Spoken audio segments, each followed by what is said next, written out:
Welcome back to Talkback. That was a very busy first hour of the programme, and your calls continue on 08459 555 678. Up next, the rise and fall of house prices. This is what the comedian Alan Cochrane thinks.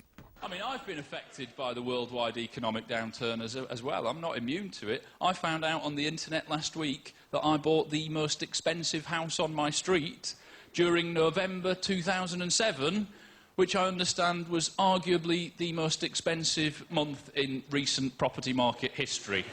And do you know what I'm going to do, ladies and gentlemen? I'm going to do what they'll never say on the news.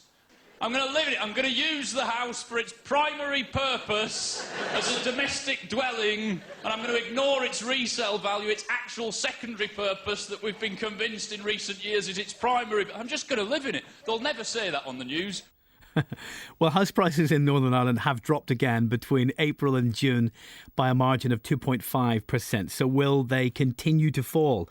The economist and investment banker Jonathan Davis is on the line. Hi, Jonathan. Hi there. I'm an investment advisor, not a banker. Excuse me. Oh, you wouldn't want to be described as a banker these days. An investment advisor. You're welcome to the programme. He does have a point, doesn't he? He does. Clearly he followed the hype in 2007, the mania, and he got in at the top of the biggest bubble in history.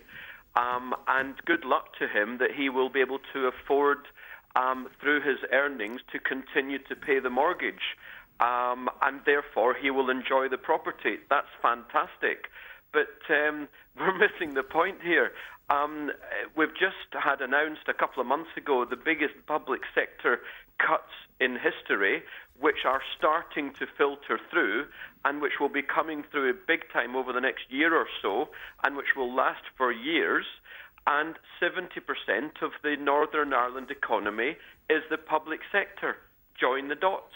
There's going to be lots of people, unfortunately, who will not be able to afford to continue to pay their mortgage. And house prices are going to continue to fall? Oh, inevitably. Before this very, very minor bounce over the last year of 2 or 3%, which is effectively not even worth talking about, prices in Northern Ireland had fallen about 35%. In the middle of 2007, Northern Ireland prices peaked at 250,000 on average, according to the University of Ulster. They're now, on average, according to this report, £163,000. That's a 35% fall. And that's before the public sector cuts came into being. And we still have the continuing credit crunch. We will have that for years. The banks are not lending. First-time buyers cannot get deposits. They cannot build deposits, £30,000, £40,000 deposits. So, yes, I'm afraid to say for those who are up to their eyeballs in property and debt, prices will continue falling for the next 2 or 3 years. And then you think there could be light at the end of the tunnel?